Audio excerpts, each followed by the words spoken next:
The Sun City 400 is the third race in the 2007 ABSA Off-Road Championship Series, and for most teams, this is it, make or break. For those who have scored valuable championship points, this is where they have to build on that good start. And for those who haven't, well, the pressure is on to open their accounts. This year, we've got something different. We're moving the pit area to the parking area adjacent to the motocross track, which is tarred, and we won't have that much dust, and it's more accessible for spectators. And I think they will see more of the vehicles pre-race and after the race. And we have the ceremonial start up at the complex. From where on we're going to move down across the tar road and start the event proper. And the event proper will be over 400 excruciating kilometers on a route that is tough. This year we're doing something different with the route. Instead of having two identical loops, we're going to do two loops of roughly 120 kilometers, followed by a loop of 180 kilometers, and all of which will go through the motocross track here at Sun City. So it will offer spectator value. And then the route outside, as we all know, it is by now, it is accessible for spectators. It's very spectator friendly. It's not long distances you've got to travel to see the cars. All the roads are tarred, and I think it'll bring something to the people, to the communities, to see racing on their doorstep. And the racing will be close and cutthroat, judging by the previous round's tight results in the Nissan Kluklui 400, where just seconds separated the top placings. But all the competitors will be watching Hannes Grobler, the defending and four-time national champ, who again clinched victory in KwaZulu-Natal, his 22nd win in 50 starts in the last 6 years. The Nissan Navara driver is a legend, not only in this facet of the sport, but also in rallying. We caught up with him during one of his infrequent breaks to find out what makes the burly 51-year-old tick along so quickly. Well, I was always interested in motorsport, and when I was at school I watched the old Total Rally, and I was also an enduro bike fanatic, so from small I've built my own little bikes and just ride them on the farm. And but I was a big rugby player, you know, and I wanted to play for the national team one day, you know, and I think it's like any young guy, I wanted to make it a success and to become a Springbok. And because of my love for the bikes, I fell off the bike one day and I tore all my ligaments in my knee. And the technology wasn't probably there at that days, what they've had today. And I've never had an operation, and my rugby career was basically over. So I decided to make my hobby, that was motorsport, or my second love. I decided to try and get my national colours with that. And that's how I basically started in motorsport. And I started basically in the Free State, started with sealed odor rallies, and then I went to special stages, because the sealed odor I didn't like, because the navigator, it was all depends on the navigator. If we make a mistake, then you're out, or you lower down the field. And I thought, yeah, with special stage events, you know, a lot more depend on what I am doing behind the steering wheel and the car. And that's how I started. And you know, one day in Kroonstad they had like a club event, and that was basically my first special stage event that they invited me to, and we won that on the first outing with basically a standard 160U Triple S, you know. And that night we couldn't believe that we won it when we were at the prize giving. We thought, yeah, that we were disqualified when they got to third and second place overall, and as I said, I couldn't believe that we won it. And from there on, I just entered in the first national. That was the Molly Slip Rally in those days, and we came 11th overall. Me and Art Kriel from Welkom, we came 11th overall on the rally. We wasn't too happy. There was 40 finishers out of 60 or 70 entries, and we thought, yeah, we'll give Sarel a go right in the beginning with this car, you know.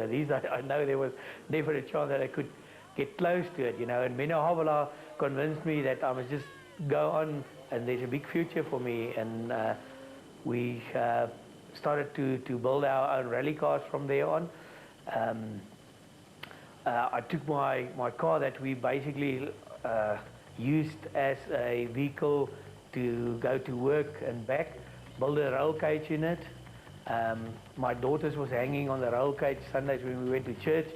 And on weekends I took the seat out, put spare wheel in, toolbox in. We didn't have any service crew, and we went to the rallies, and that year I won the South African Amateur Championship with it. In a long and very impressive career such as his, Hannes had trouble picking a highlight. After all, it has been 30 years at the top of his sport, but he eventually picked a granddaddy of them all and a double title in 1 year. I think one of my highlights was probably the Dakar, to do the Dakar. But in '86 it was to win the South African Championship, and winning the South African Rally Championship and the off-road in 1 year was just unbelievable. It's getting your national colours for that was just unbelievable. I was also lucky to get my national colours again in 98, 99, my Protea colours. They issued them to me after winning the production championship again. So I've basically got my Springbok colours and also my Protea colours, and be part of it. But what would his preference be? We for once backed Hannes into a corner and asked him to make a choice. Which one of the three disciplines? By choice, the guys always ask me if I've got a top rally car, a top off-road car and a top race car, which one will I choose? If I've got a choice of only taking one, I'll go back to rallies, because rallies is just something different. You're driving like 12 tens on gravel roads. You have to be very sharp all the time. And that adrenaline, you can't tell anybody what it's like on a rally stage to drive 12 tens all the time. On off roads, something different. That's basically really my second choice. Is that you must know your vehicles. You must know the capability of the vehicle. You must know your capability, and you must get that vehicle to the end. After rally stages, you service after every 20 kilometers. You can repair the car if you do damage. With the off-road going for 500 kilos, with the Dakar going 4,000 kilos for the day, looking after your vehicle is very important. Track racing, I love. Anything with wheels that rolls, I love to drive. It's something different, when you do 3, 4, 5 laps, the track, and yeah, it's nice. If I can do all three of them, I'll do all three of them. But I just think the track is something that I love to do on top of all the others, and as an extra, But yeah, off-road at the moment is good for me. I think my experience is counting on the off-roads, and I'm trying to give a lot back to younger people, talking to them about off-road, and they don't really always understand. You must drive mostly with your head, and not always with your heart when you're doing off-road. With rallying, you do 50-50, both. You must have your head and your heart into it. So now we know off-road is all just pedal to the metal, but how does he get away from it all? Yeah, I've got a few hobbies, and my hobbies involve everything that's got wheels. So even from bicycles, I'm a keen mountain bike rider, not in competition form, but to keep myself a bit fit. I've got a bike that I do some riding with my friends on weekends. It keeps you sharp, and I've had for a long time a quad that also keeps you sharp. And also what I'm doing at the moment is I'm trying to get off, convince Nissan to give me one of the old Class T trucks, that one of the first ones that we've ever built here for the Dakar, that was lying there in the corner, and I've convinced them to give it to me, and we've rebuilt it. And I'm doing like client days. A lot of people during my years in motorsport always ask you, how's it feeling to be in there? And when they're talking at events to you, and after events, they said they wish they'll ever get a chance to have a ride in one of those vehicles, And I've just decided to give a bit back into motorsport, and I got this hard body and I rebuilt it. And I'm doing client days these days. The only problem is it's expensive, and I haven't got sponsorships for it. So the guys are basically paying me to go there you know, I must also make a bit of money with it.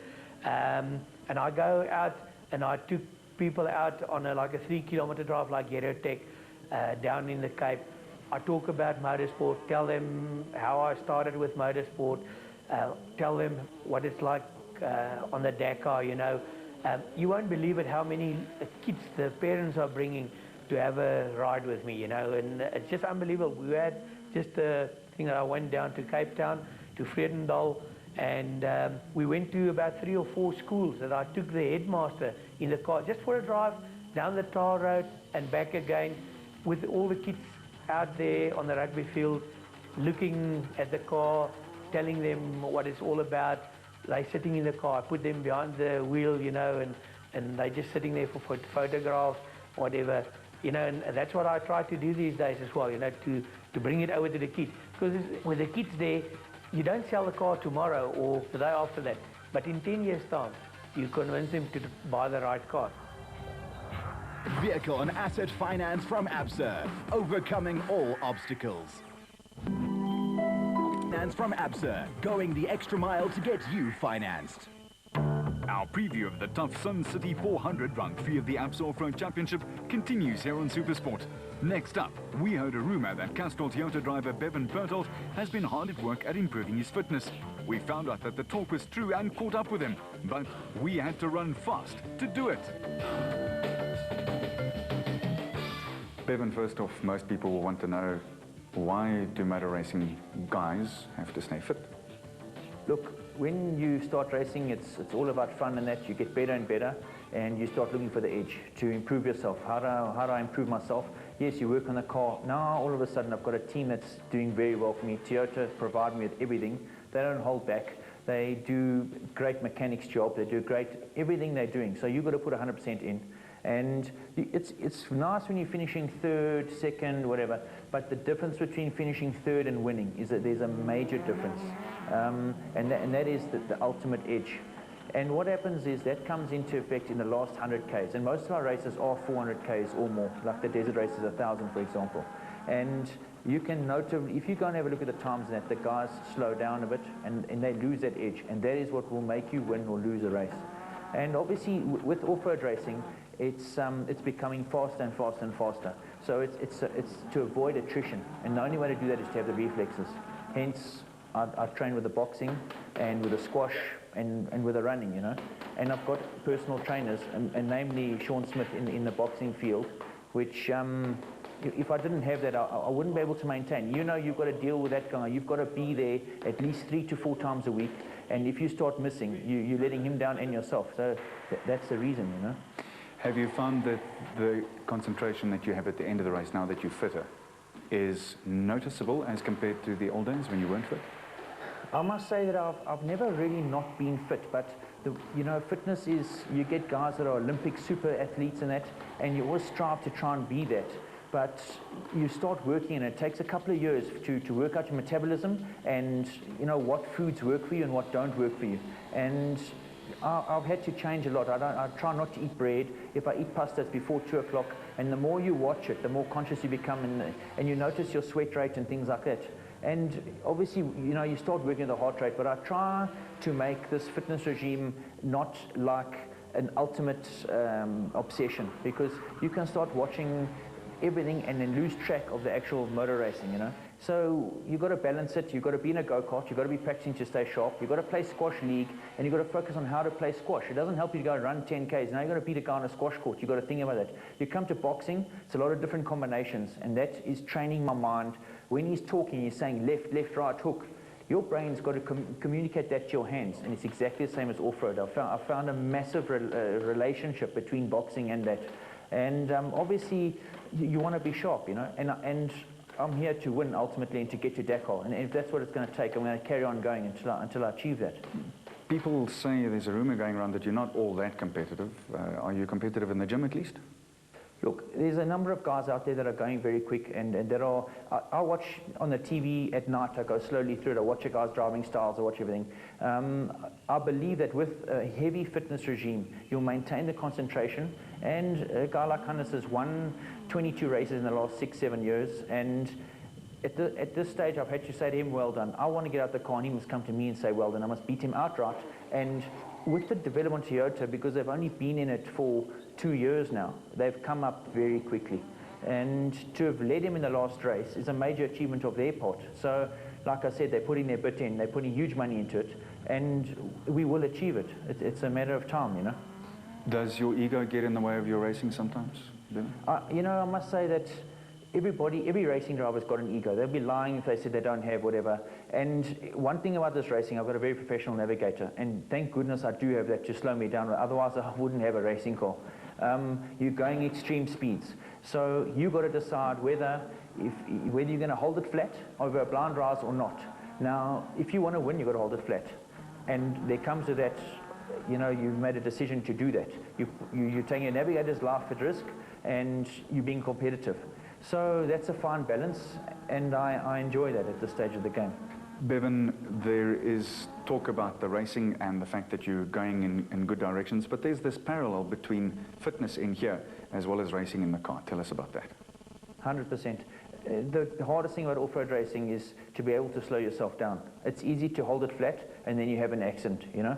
And like I said about the navigator, that's where he comes into his own. He's always getting me down to about 90%. He's saying, take it easier, take it, go, go, go. And that helps, and that's a good team, you know.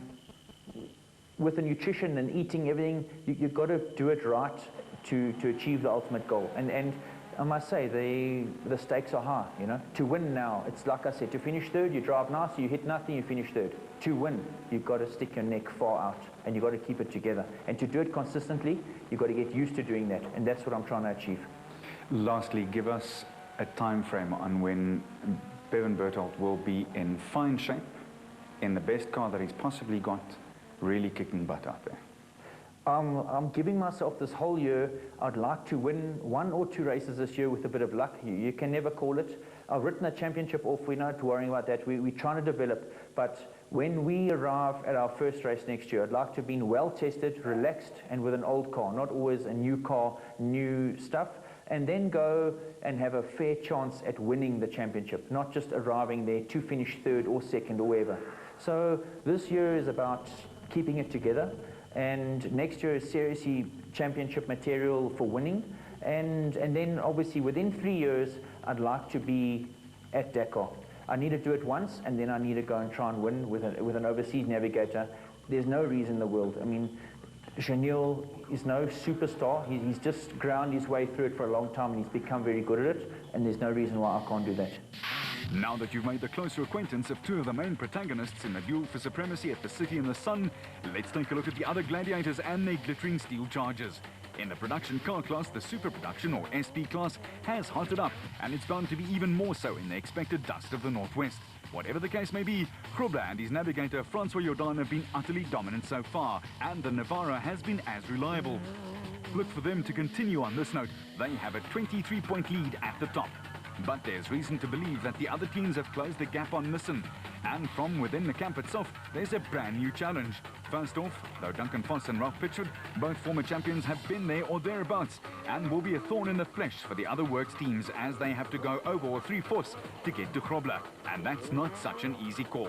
He and Pitchford are experienced, tough, and will do anything within the rules to ensure the red and white brand stay atop the points log. Add to that the Norwegian adventurer, mountaineer and Dakar driver Ivar Tollefson and his faithful British co-driver Quinn Evans, who emerged from the dust of KZN with a fine second place, and you can see that the Nissan camp is bursting with talent and enough experience to fill up a Nissan warehouse in Roslyn. The Midrand-based team under the able leadership of Glenn Hall have been atop their game for many a year, and it will take a lot to topple them.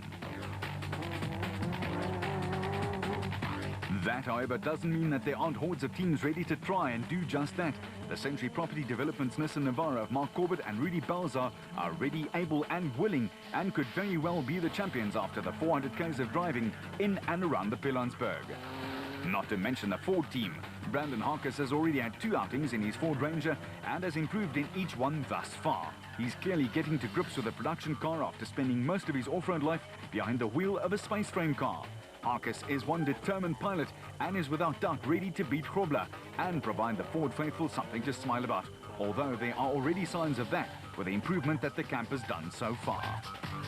The Barloworld Absolute Ford with Manfred Schroeder at the helm and Warren Huxtable calling has, as they always are, been very consistent, and they will be a feature. KwaZulu-Natal Schroeder is the reigning Class D champion and knows how to preserve a car yet get the best out of it. A dangerous combination.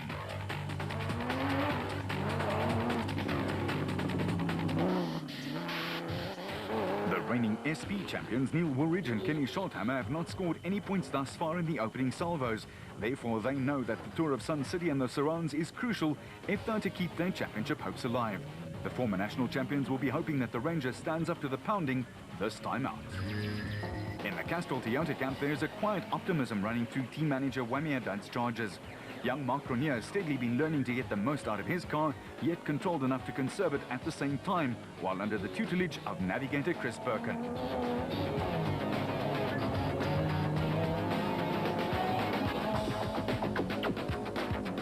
As for Bevan Berthold, well, the man with the newfound fitness is convinced that he has the beating of Grobler, particularly after leading him for more than 120 k's in Vlughlue before breaking his car as they came into the designated service point.